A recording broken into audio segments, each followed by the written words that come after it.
Hello, hello.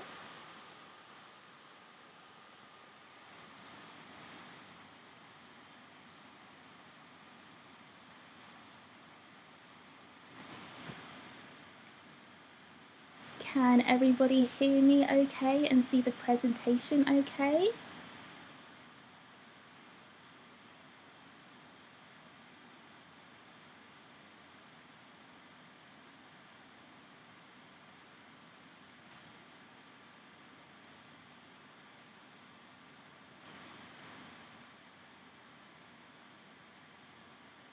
Really just need to do a sound check. Amazing. I can see some reply saying yes, perfect. So this is the first thing that I need to do before I even get started because I don't want to be talking to myself. So thanks everybody for coming to my first Girls in Marketing webinar, which is an introduction to the world of PR. My name's Juanita and I am happy to be here with you this evening. If the slides are lagging or anything, let me just know, but I'm just about to change it, so yeah. Oh, I can see there's a little bit of a lag. Bear with, it'll catch up. I'll wait for it to catch up.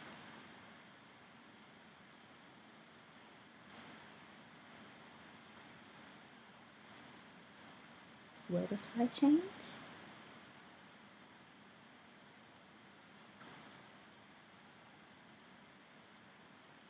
There we go, the slide has finally changed. Okay, so before we get started, I just want to obviously do the usual go through a bit about girls in marketing. Some of you may have already heard it before, of course, but for those of you who haven't, welcome. So yeah, I know some of you have heard it before, but it's something that we always do, just to give a little bit of background on girls in marketing as a whole, just for anyone who's new. So it was set up at the end of 2019 by our founder Olivia, and it is a community platform based in the UK and tailored to marketers all across the world. It aims to bring a sense of community, advice, support, and resources for women and girls in the marketing industry and those who want to get into marketing, and of course some of us who are already in marketing but want to know a little bit more about different sectors of it. The Girls in Marketing community has an array of different platforms. We have podcasts, we have Student Hub, job board, website, Facebook groups, LinkedIn groups, social media channels across pretty much everything actually. So yeah, check out all of those. We also share resources, courses. I've done some of them. I love all of them. I have so many signed up for as well. And there are loads of guides to help you get started in marketing and also help you pick and choose which kind of marketing sectors that you prefer. Have a scroll through the blog. It's a new way to learn and grow in your marketing career. This is pretty much the most fun aspect of marketing outside of my job and my work, and I absolutely love it. I came across it because my friend shared it with me, and since then I've gone to share it with so many people that I know in the industry as well, and it's tailored to absolutely anyone and everyone who loves marketing. Also, when COVID-19 is officially over, praying that comes soon, we'll be hosting a lot more like sort of talks and workshops in real life where we get to see all of your lovely faces, so have a look out for that as well. I'll just talk a little bit about me as the slides catch up. So I'm from London. I don't know if I have a London accent, but do let me know if I do, or don't if you don't want to, that's also fine. I have a BA in journalism and creative writing, and just when I thought that I would never do another course again, I literally went on to do a digital design course, some social media marketing courses, some social media strategy courses, affiliate marketing courses, content marketing stuff, pretty much anything that I thought I'd never do, I went on to do. But it does help find and fine tune sort of what you do like in digital marketing. So if you can find some free stuff, and then we do have some on the Girls in Marketing website, then I would highly recommend just having a look through and spending some time sort of finessing the areas of marketing that you'd really be interested in. I have been a contributor to Girls in Marketing since July, so not very long, but I have been an avid fan of Girls in Marketing for a lot longer than that. I also kind of fell into my role of PR, having done SEO for 2 years before that and then being made redundant from that role. But I will come on to that a little bit later. Yeah, and I spend most of my time pretty much winging it because I've just learned to expect the unexpected, because digital marketing and marketing is always changing, so you can never really be prepared to sort of deal with what comes next. The digital design course, it was actually at like an adult education centre, like an adult college. So I was working in Tottenham Court Road in central London, and then I would fly home, so for like a 2 hour commute back to Surrey to this college and do that. It was, I think, £150 for a diploma, but it covered Photoshop, InDesign, something else as well. Can't remember the one at Illustrator, and the one that they used to build websites. And obviously, I was not very good at that because I don't even remember the actual software that they used. But no, it was definitely worth it, and I definitely think it helped sort of with the blogging stuff that I was doing at the same time. The best A-levels. Ooh, interesting question. I think I did English, literature, sociology, and media studies. And I did media studies because I loved it so much at GCSE. But I think for PR, I would say media studies and writing, because we do need to write and be able to sell a story, so it's good if you kind of understand how a story is created. That being said though, for my media studies A-level, we just did music videos. But I still loved it enough to do journalism and creative writing. But you don't really need to sort of have a PR related or a marketing related degree to get into journalism. So I would say something writing based for sure, and possibly media studies. It was called Sutton, the college was called Sutton Adult Education Centre, or Sutton College of Learning. It was basically called Scola, SCOLA. But if you just search for adult education or evening courses in your area, then I'm sure something similar would come up. You can also have a look at the Open University or UCA. They might have something as well to do with digital design, because my friend is a graphic designer and she also was having a look there for digital design courses. Are there any other questions? What did you do your digital design course? Oh, where? Sorry, where? Yeah, it was just adult education centre. Cool. So what we're going to cover today in this webinar is just very much introduction. So we're going to talk about what is PR, the difference between traditional PR and digital PR, because there is a difference. I specialise in digital PR, but I do love traditional PR campaigns. So I'll come to a couple of those. The benefits of PR activity as a whole, like what it can do for brands and clients, how digital PR specifically works hand in hand with SEO, because those two things do work together. I'm not going to go too technical into it because I know I'm going to do another more in-depth webinar in a couple of months, so that will sort of be a more in-depth look into that. The types of coverage, placements that PR specialists can achieve, and how to enter the world of PR itself.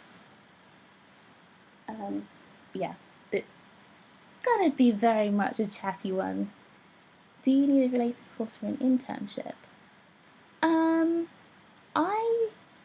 I wouldn't assume so. I mean, I have been looking at the types of internships and stuff that are out there at the moment, or like junior roles, and I do think they're asking a lot. Actually, I don't think it's very fair for some of the companies to be asking them some of the things that they are asking for, because looking at it, they're asking a lot from someone who they're either not looking to pay or just get some sort of extra hands from.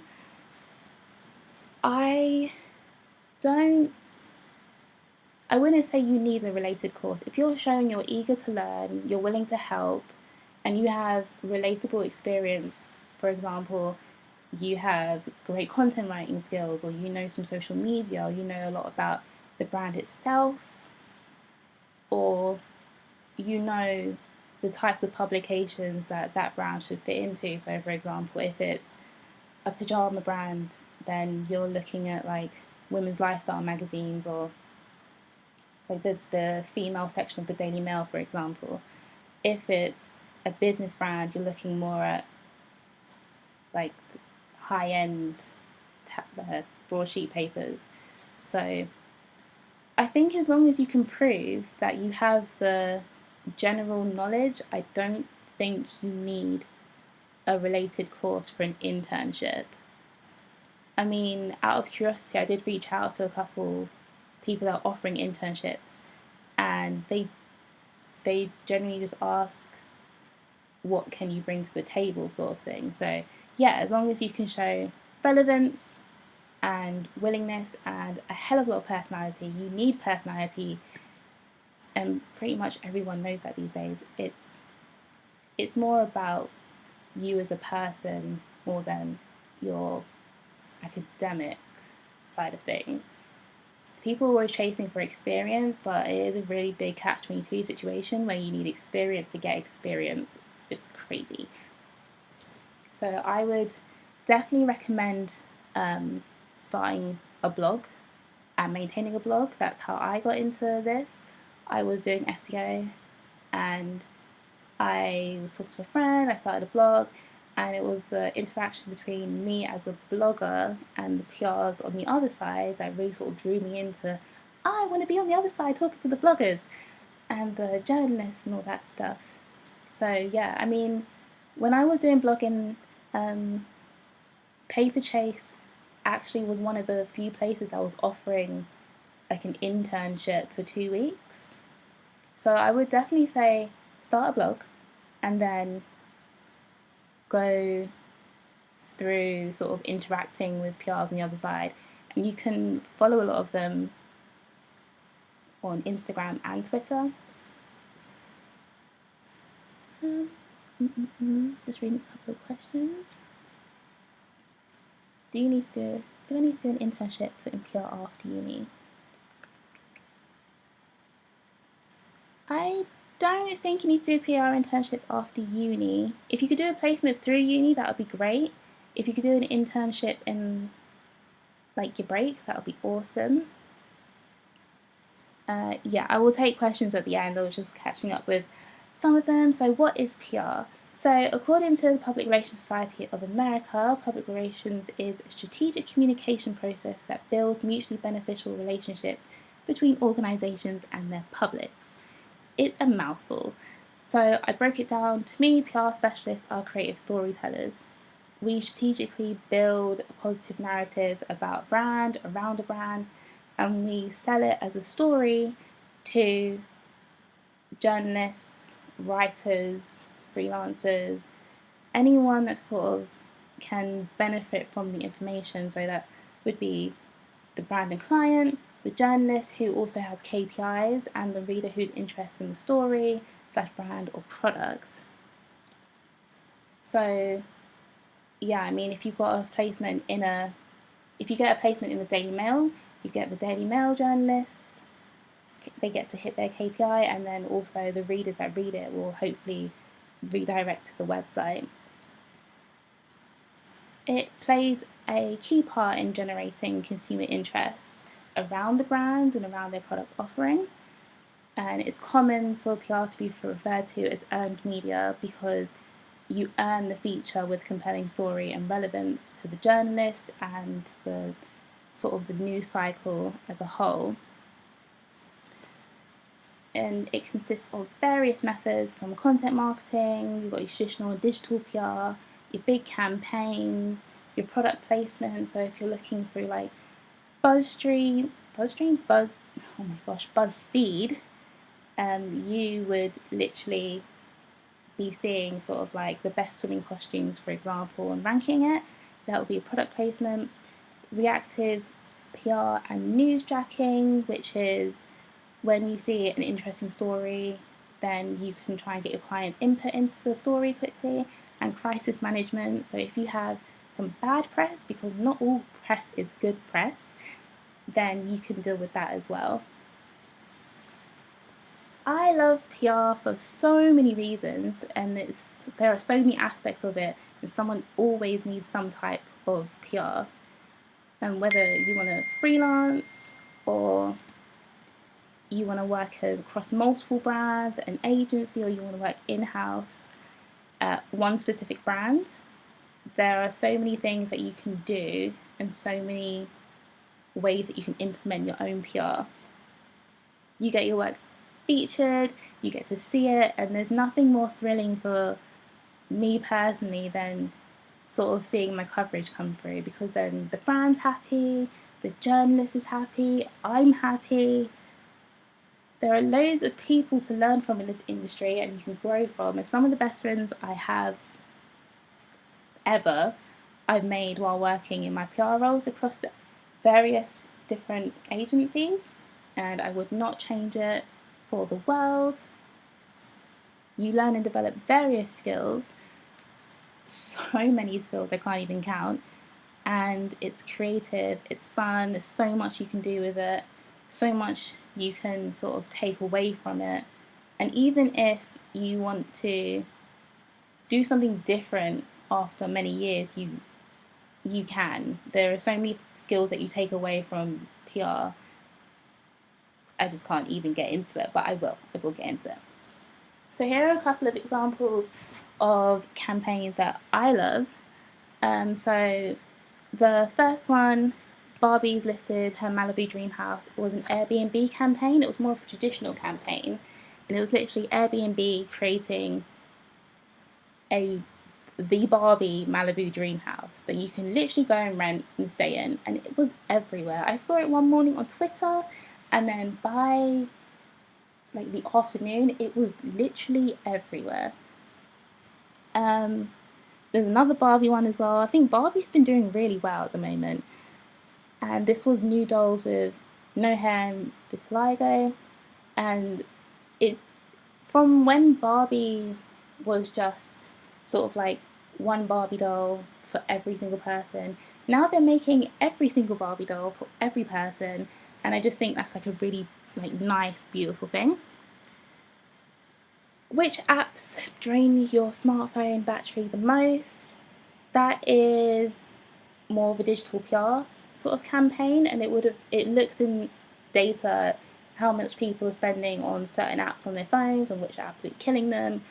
I think it's worth a read, because if you're like me, your phone is always in the charger, regardless of the fact that the battery life is apparently supposed to be fine. So yeah, that is literally littered with data and statistics, and it can go and be sold, quotation marks, to many different companies in terms of like websites. So it can go to your tech, and it can go to your sort of actual news sites as well. And then when the slides catch up, I've done another example of a campaign which on the left is the sort of the future gamer, what they look like, and that was created by one agency. And then on the right is a second one which was created by another agency, and it is the future of the office worker. And it's just like a really nice way to showcase the fact that agencies and people within them learn off of each other, what works, and then pay a sort of like homage to a campaign that's done really well. And they're both digital PR campaigns. So the difference between a traditional trad PR and digital PR is pretty much down to the types of things that are created. So digital PR is created as part of a marketing strategy to specifically increase a business's online presence.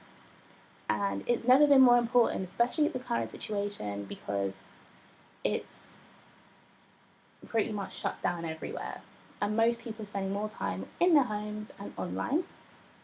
Traditional PR or trad PR deals with relevant websites for online coverage, and they do tend to overlap a little bit, because before, trad PR would focus on just getting coverage in magazines and newspapers, like the print versions, radio, but now there is a focus on trying to get their clients onto the websites as well, because an online presence and building SEO and brand awareness for online is far more important than just having a sort of feature in a print magazine, especially because no one really reads the magazines and the papers as much as they used to.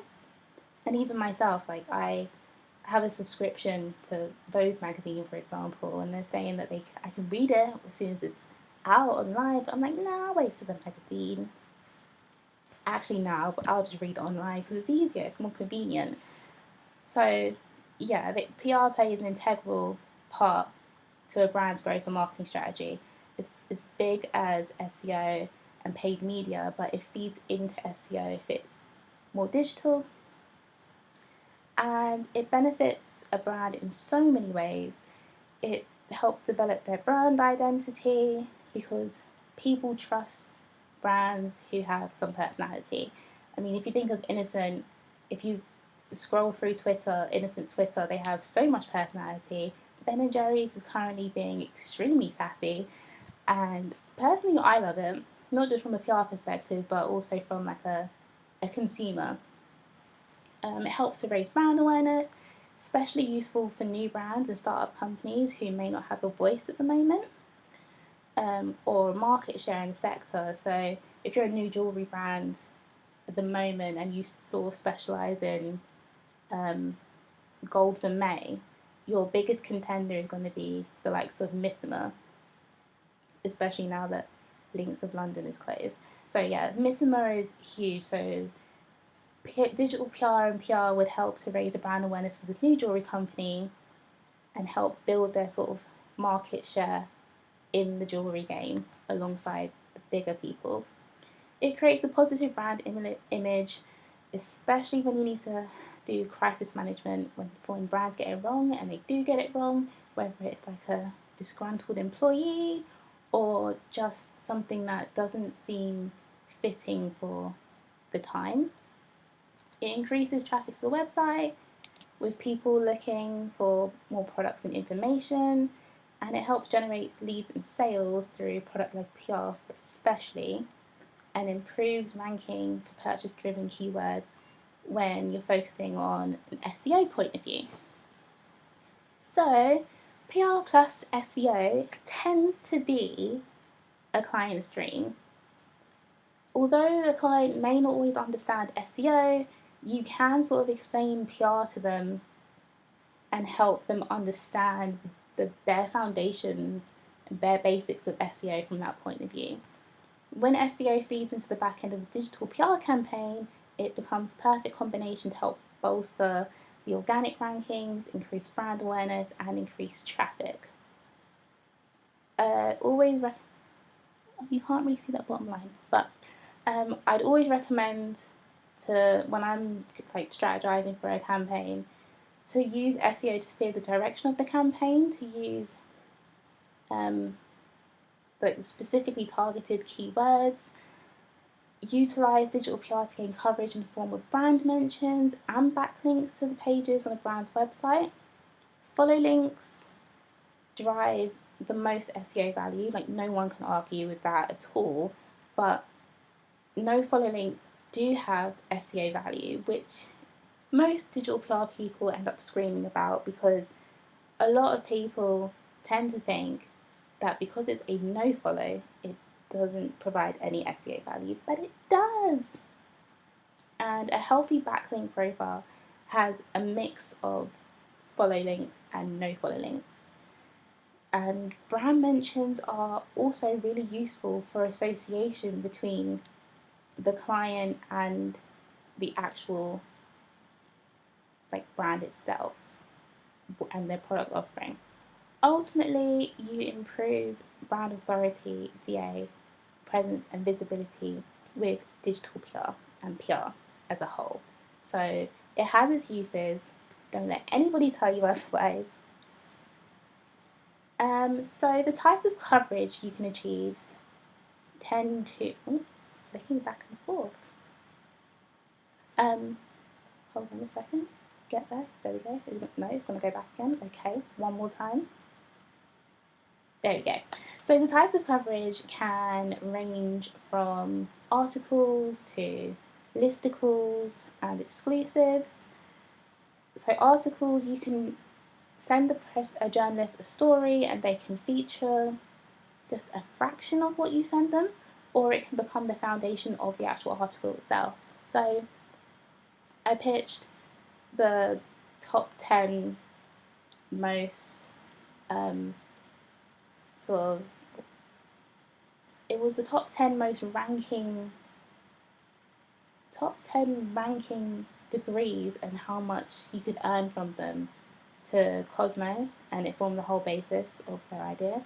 I had Thomas Pink as a client and they rebranded, so I pitched an exclusive to Drapers, and it was pretty much, that was one of the best pieces of coverage they could achieve, although it's not linked.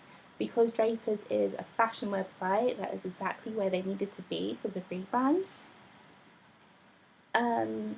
Yeah, you can also get product placement, listicles, and product roundup articles, such as this one in BuzzFeed that will come up in a second. There we go. And also you can do press gifting for stories and feature as well, such as the one from Stylist on the right hand side. So yeah, basically this journalist wanted to sort of say that she wanted to experience living like an Instagram influencer for a week. So we sort of sent her some Boo Avenue products for her to have on her holiday, and she basically featured it as well as spoke about her whole week and how it went. There are timely insight pieces. So when it was clearing season last year, of course it was last year, clearing is basically happening at the moment, but when it was clearing last year, pitched the story to the student application for one of my student accommodation clients and worked perfectly well. Not great, I mean I went through to university through clearing, so it's stressful, but it works perfectly fine. And then you can do expert comment as well. So the piece on the right actually has a quote from one of the clients that I had and the person that worked there. So yeah, entering the world of digital PR it's not something, and there's not really a sort of step-by-step guide on how to enter digital PR. Like I said, I fell into it. I was working SEO for almost 2 years, got made redundant, focused on a blog, and loved the conversation I was having with PRs on the other side. And then contacted a few recruiters on LinkedIn, and eventually one hooked me up with an interview for a junior digital PR role, which was great. But yeah, like I was saying before, a lot of places want experience from you to give you more experience. It's the biggest con, it really is. Qualifications are helpful, but I do not believe they're essential. I've seen many roles at the moment for sort of junior level, they're saying we would like you to have a 2-1 in English or journalism. I got a 2-2. You don't need to have a 2-1. And they want you to have this and that, but you you don't actually need to have it. I know so many people have entered PR and done PR straight out of college, and I know a lot of people who didn't even do any sort of relevant like journalism or marketing related or media related A levels that are doing digital PR. So I really think it's more about passion and personality more than anything else. Stand out as much as possible, even reach out as yourself. I mean, starting a blog is fantastic. Like, I know a lot of people say start a blog in digital marketing, but for PR, I would definitely recommend starting a blog because you learn about you low key learn how to do content writing and how to do the back end of SEO because you'll be doing it for your own blog, and you can get some pretty cool plugins on WordPress that help guide you through SEO. You learn a bit about photo editing, especially if you want to sort of make your blog more editorial, more than a diary. Yeah, the skills you learn subconsciously along the way, it's just, it will definitely help sort of feed into being a PR. I mean, I I have my degree, and a couple of places asked me for my what I got for my degree, and they kind of just put me off a little bit because I'm thinking the you learn a lot through your degree for sure. Like, I'm not disputing that. I definitely learned loads about journalism, but there are so many real life practices that you can put in place as well. So I wouldn't really worry about I need to do a marketing degree or I don't have a marketing degree, I don't have a journalism degree, what do I do? Because there is always a way into digital PR, there's always a way into PR. If you love fashion, you can definitely hunt down a fashion PR role on like Fashion Worky. They do a lot of placements and internships and sort of work experience, by the way. So if you're looking for that sort of entry level role, I would definitely look at Fashion Worky. And Diary Directory as well. It's a great place to see some sort of like common roles and stuff if you want something that's in fashion and beauty. You can apply for a grad scheme. I've worked at a couple of agencies that do grad schemes and they let you hop around different aspects of digital marketing as a whole. And then you can go have your experience for a couple of months in the digital PR department, in the content department, in the strategy department. So reach out to a couple agencies, see what they're saying as well. You can always volunteer, shadow someone in an agency, ask for work experience. Sidestepping is always an option. You can go from content, you can go from SEO, you can go from social media, you can do it the other way around. You can come from PR and go to social media if you wanted to, or go to content. So yeah, I would definitely recommend pretty much absolutely everything. There's no right way to get into PR, but just show the sort of passion and drive for wanting to do it, and you'll be able to do it. There's a few accounts that I recommend following as well. Carrie Rose is PR legendary goals. Her Twitter is and her LinkedIn is full of her own insight, retweets, shares, information on how to do something, funny stories. If you want to do PR, if you want to do digital PR, I'd recommend following her and Jessica Pardo because she has a PR blog.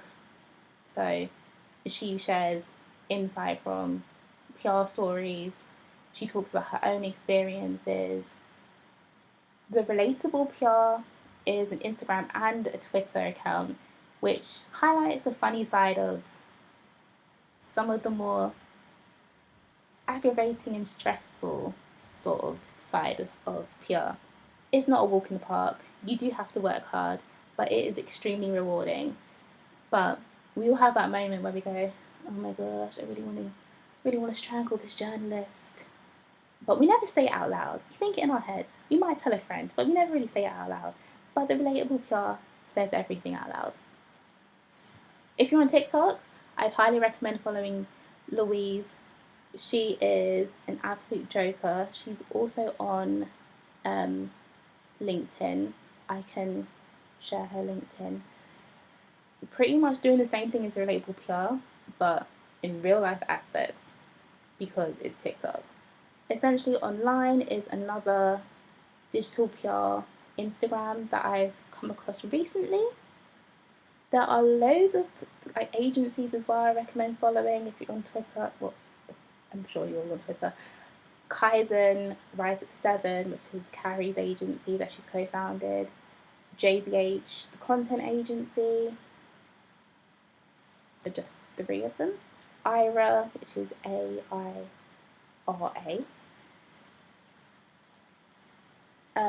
But yeah, there are so many accounts. For inspiration, I have just included a few. The weekly PR, digital PR inspiration, famous campaigns, the pudding, and digital PR examples are just a few accounts. They will pop up in a sec, okay? They are just a few accounts that are always showcasing like the best of the best campaign or the best of the best digital PR and content marketing stuff that's happening in the industry at the moment. JBH Jane is the co-founder of JBH, the content agency. They do like bi-weekly webinars and talks, and I think I've been on all of them. They've been pretty much picking up since lockdown started, and I think I've pretty much been on every single one. There's so much to learn from so many people. And Mark Porter is the content curator of some of the most amazing, visually amazing campaigns that are happening at the time. They are monthly, but it's great. Okay, I feel like I might have whizzed through that pretty quickly actually, but I am going. If you have any questions, do send them through. I'm so sorry if I sped through that. My screen was definitely lagging a little bit. I could see it. I had it on my laptop while I was watching it lag slowly on my iPad. So I was trying to slow down what I was saying and change the slide just ever so slightly. But I'm going to go through your questions. See if I've missed any. I know I stopped answering them partway through. Yeah, okay. Let's see. You are a digital role, but you're doing law with media. Well, that sounds pretty cool. Law with media. I think in my degree we had a media law and ethics module, and that was intense, but it was really fun. But yeah, no, I don't think you need something specific for digital PR. There's definitely always a way in, always a sidestep. Study fashion promotion, I'm interested in PR's career after. Oh, that sounds really cool. Okay, so I definitely don't think, back to your question earlier, Leanne, I don't think you need to do an internship in PR after uni. You can do if you want, but I don't think it's essential. If you're doing fashion promotion, then you can definitely you already have transferable skills if you want to do fashion PR. I would definitely head over to Fashion Worky and see what's what just have a look and see what's already available, and diary directory as well, because a lot of traditional PR places, they tend to focus more on the fashion clients and the retail clients and retail brands. So they're going to want someone who has focus on fashion already. The Barbie campaigns are amazing. How do you pitch a story to a magazine? That is it's a deep question. It's a big question. There are so many ways and so many different sort of aspects to pitch to pitching, really. It depends on the story, and it depends on who you're sending your email to. Some people like a press release. Some people just like the bare bones data if it's a data led story. And if you're sending products, then you kind of just need to think about what the journalist would be writing. So if it's if it's like May or early June, then you're definitely in the sort of summer season. But if it's September, October, we're already thinking about Christmas. So it really does depend. But I'm gonna do a webinar that goes into the deeper side of a deep dive into sort of pitching and landing coverage and publications in a few months. I definitely think one of the things I would stay away from is trying to be too familiar with journalists. Like, hey, hon, journalists, unless you're friends with them, they do not like it. So it's more about a professional level. They have hundreds of emails a day, so you kind of just need to cut through the noise with a subject line that sort of matches the type of style that they write in. So have a look at their sort of profile on their publication website, see what they write already. If you're pitching to that one particular person, and just make sure the story is relevant to them and their beat and what they write about.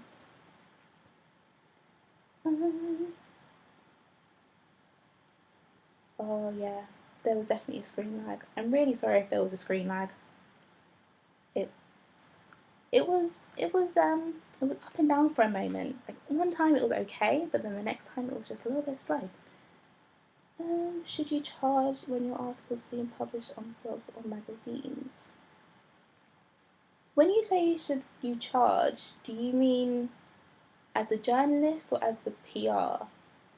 Some journalists do only feature stuff if they're being paid, but as a PR, you don't aim to pay a journalist. I mean, you're sending them a story. So when I say selling, I don't mean sort of literally selling, I just mean figuratively. So you're just sending them the information, hoping that will feature it. And if they include a link, even better. But you're more trying to gain the editorial coverage for the client. The client pays for your time, so you can't then pay a journalist because you just kind of lose. If you're in an agency, you kind of, or an in-house role, you kind of lose the profit. And then, yeah, that's more of a sponsored post or an advertisement, but you just kind of want that organic feature, which is here is some information or some imagery or some expert insight. If you want to feature, that would be fantastic. If not, can I have feedback as to why? If they ask for payment, then you can always say, unfortunately, it's not something that is in our budget at the moment, but I will feed it back to the client. Always just some niceties. You don't want to be like, well, no, I'm not gonna get you then.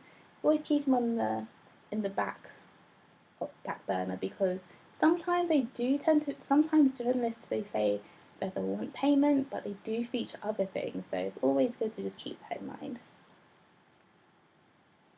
I've done a few internships at universities and fashion client, but I find it hard to secure a job. Do you have any tips for interviews and securing jobs? Interview tips are hard because some places want the formal interview and other places are just like, just send us something interesting and make it stand out from the crowd a little bit. So you're definitely doing a good thing, some internships during university, fashion company, sorry. Definitely have a look at grad roles, but honestly, try and find some recruiters on LinkedIn. have a look through my LinkedIn at some of the recruiters, to be fair. Literally just scroll through people I'm connected with, because most of them are looking at digital marketing roles and digital PR roles. So yeah, I would recommend a recruiter. In terms of interview tips, I think it is probably best to try and sell yourself probably more than you are. I mean, I have a little bit of imposter syndrome myself, but whenever I talk to someone, they always say that I'm selling myself short. So if you've done these PR internships, then literally say what you've taken away. Say if you have any sort of coverage that you've gained, or any sort of portfolio pieces, definitely include those or bring them with you. If you, I'm going back to the blog. If you do start a blog, maybe have a section for your own blog and have a section for like PR stuff. That's always cool as well. I'm literally in the middle of setting one up myself. I think it really does help when you have something that sort of makes you pop a little bit more than just like the academic side of things. Blogs I recommend reading. Ooh. Rise at 7 is a pretty cool agency, so I recommend reading their blog. They do case studies. BuzzStream do some link building pieces of content as well. It's a software that quite a few PRs use to help with outreaching and pitching, like automating it, because you're reaching out to a lot of people on a regular basis. Jess Pardo's blog. But I probably recommend signing up to a lot more newsletters, because it's just easier to sort of digest. So there's the Weekly PR, they do a weekly newsletter, and also Content Curated, and there is one other that I would 100% recommend as well, if I can find the name. Oh my goodness, it'll come back to me. It will come back to me. I will remember it, and then I will send it over. I will say it. If you want to blog as work experience, how important is the niche? I don't think a niche is that important. When I started blogging, I was literally writing about any and everything. I started off as a beauty blogger, and then I moved on to, oh, I actually like fashion. Oh wait, no, I like London. I'm gonna do London. Yeah. So I don't think a niche is important, as long as you are writing in your own tone of voice. I wouldn't recommend swearing. I wouldn't recommend swearing for the interim if you're going to use it as a work experience sort of portfolio to showcase your writing. But yeah, I don't think niche is important at all. It really is more just about you and what you can write about.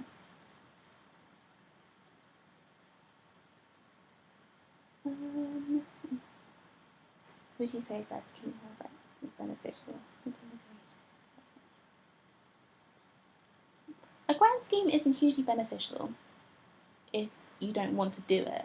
If you do, if it's good if you want to pinpoint which part of PR and which part of digital marketing you love the most. Especially if it's a big agency, because you can hop around different aspects like design, content, PR itself, SEO, paid media. But I fell into it. I went to a grad fair and found an agency that was doing digital marketing and went in that way. Or you can reach out to a brand and ask if they're doing like any work experience, or if you can shadow anybody. So yeah, I don't think a grad scheme is essential. And if you're not doing a degree strictly related in PR, that's also fine. I mean, you can do a psychology degree and still say, I understand people, so I'm beneficial at understanding like target audience and directing a story and the target audience to a particular item because I can sell a story, sort of thing. Strategy advice, it really does depend on the client or the brand that you're working on, because some places are just very strict on what they like and what they want, and it's just a matter of actually working out. So I personally always have a look at search trend data to see like keywords or topics around something. Have a look at Answer the Public, which can help sort of steer a question. So if you're talking about Christmas and you type in Christmas and Answer the Public, it will give you all these different ideas around questions that the public are searching for on Google. You can create something around that and sort of let that guide your strategy. You kind of just need to take into consideration what people are looking for, what it should look like in terms of visualization, because a client might like illustrations, not animations. They might like infographics, just stationary, like stagnant images. They might just want writing on its own. So, yeah, there are a few aspects, but you kind of need to take into consideration what the actual brand or client wants, and that would be the focus, and then have the other aspects coming in afterwards.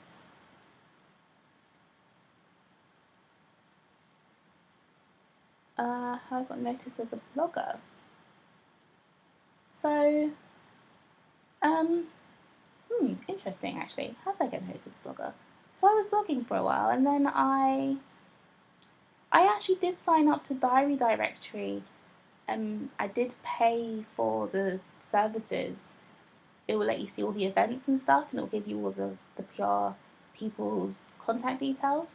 And then I just reached out to them. I reached out to like a few bloggers on Twitter and on Instagram, and sort of connected and made friends with them as well.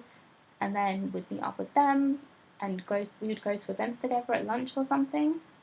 And then you kind of started networking with the actual PR people there at the events.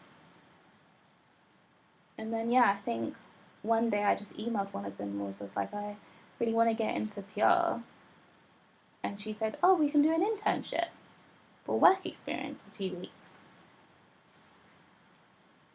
Oh, classical. Oh, classical. Um, Priya, if you message me on LinkedIn, I can help you a little bit with that, because I think that's going to take some work in terms of like ideas for PR. So yeah, just drop me a message on LinkedIn and I'll help out with that. Do you think doing foundation course for English classes PR would be useful for PR? I think the Chartered Institute of Marketing or CIPR courses would be cool, just because they are well known. But I don't think you need to do them if you don't want to do them. You don't have to do them. I don't think they're essential, but you would definitely see some people looking at them favourably, especially if they are super sort of traditional PR people, in terms of they want what they want. But you don't have to do them if you don't want to, but it would give you a better understanding of PR as well.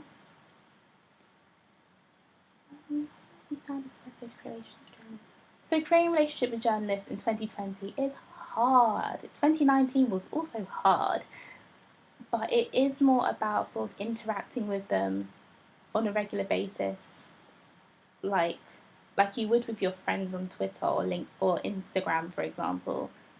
Connect with them on LinkedIn, follow them on Twitter, engage with what they're saying, engage with their stuff, read their stories, read their tweets, look at their like posts and stuff, and actually see what kind of things that they read.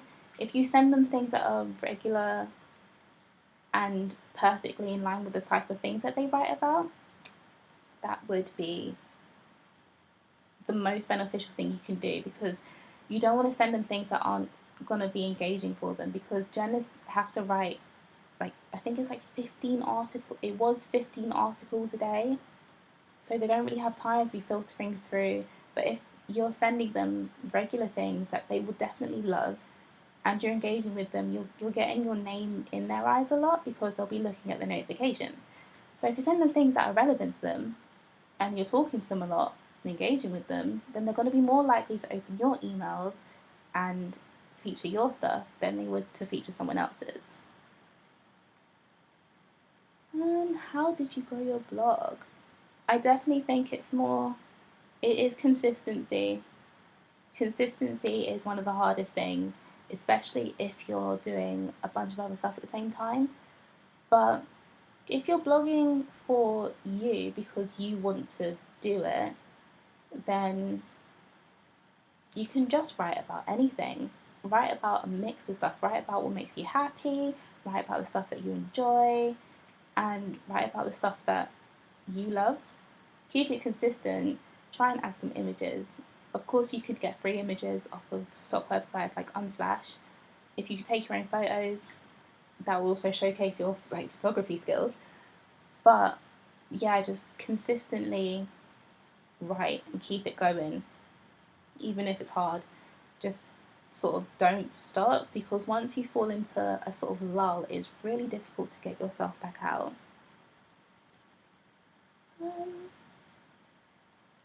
Would you recommend using LinkedIn articles and blogs? Well, if LinkedIn articles because LinkedIn is more professional as a social network than anything else. It depends on what you're writing about. You can start a free blog on Blogger, which is hosted by Google, or you can I did, or you can start a free blog on WordPress. I would probably, if you're just going to write about stuff that you love, like, I always use beauty as an example, but if you're going to write about beauty, for example, then I would recommend starting a blog. If you're going to write about something more deep and meaningful, such as, like, I don't know, inequality or discrimination, or like your experience as a student or experience in the workplace, then you could definitely use LinkedIn. Interview questions. Oh, you'll definitely get to the interview stage. I think the interview questions always vary. They always like to know, like, the most creative thing that you've done. And I always get stumped on it because I never remember the most creative thing I've done. I don't know, throw some chilies in something. Yeah. They always ask for different things. I think the thing that you need to know, or you need to think about, is why you want to pursue the role you're pursuing, and actually have a structured answer for it. Because a lot of the times, it kind of you get hit with that question. You're like, oh, I don't know, I just really like it. But you need to actually be like, oh yeah, because it's creative, it's something that I see longevity to, it has so many different verticals I can go from and I can explore, stuff like that. And I think that that's probably the most important question. Yeah. Other than that, I sort of get asked stuff about my experience now. So I think initially in the content marketing role I did after the grad job fair, that interview, they asked me for an example of my writing. And luckily for me, I literally started my blog a few months before, so it was perfectly in time. Oh, you did a PR internship at New Look. Last next week, bloggers in silence. Tips on how to get into traditional PR.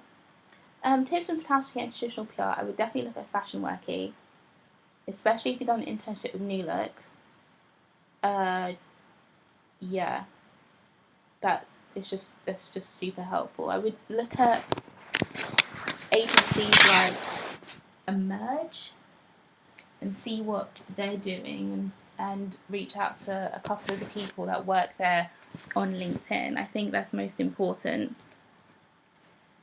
Just to literally connect with people from traditional agencies, but also to sort of keep on top of what's happening within the industry that you want to get into. So if it's traditional and it's more fashion focused, then definitely read articles from like Drapers.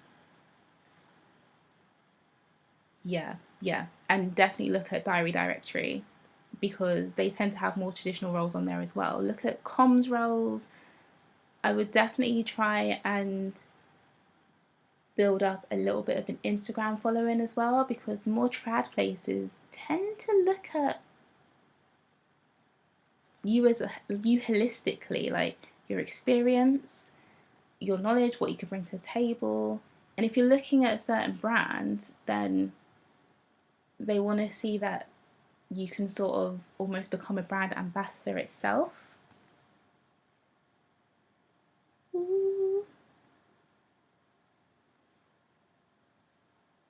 Oh no, definitely go back to your WordPress blog. It's never too late. It's never too late to go back to a blog.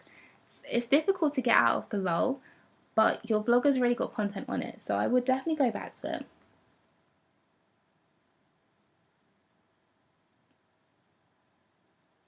Yeah, at the moment, Lily, it's very hard to get it's hard to get a job, because quite a lot of people are still on furlough. A lot of people have unfortunately been made redundant.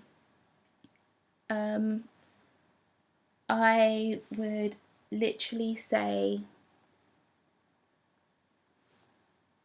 you have to be persistent. It's not easy to get a PR job, but definitely try and volunteer. Like if you can find some charity that needs a little bit of help, definitely try them. If you can find like a small brand or like a new startup brand, then I would 100% say just keep looking. Have a look at new brands that are emerging on Instagram and reach out to them, because they also are going to want some sort of help.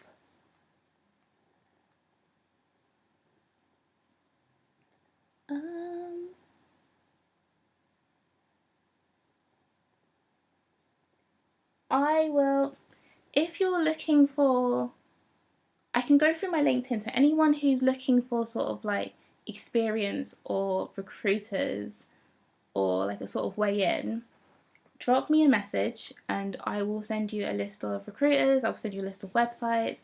If you're looking for like a more fashion role, I'll send you a list of like things to read.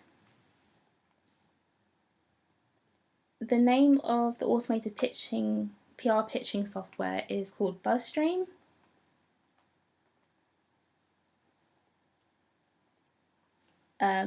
That's super helpful. You can also create and curate your own lists as well, so you can pull people's names and their websites and sort of like plug it in. It actually is quite affordable if you want to do it on your own. If you want to like do freelance, I think it's more affordable than anything else I've seen. It's about £33 a month.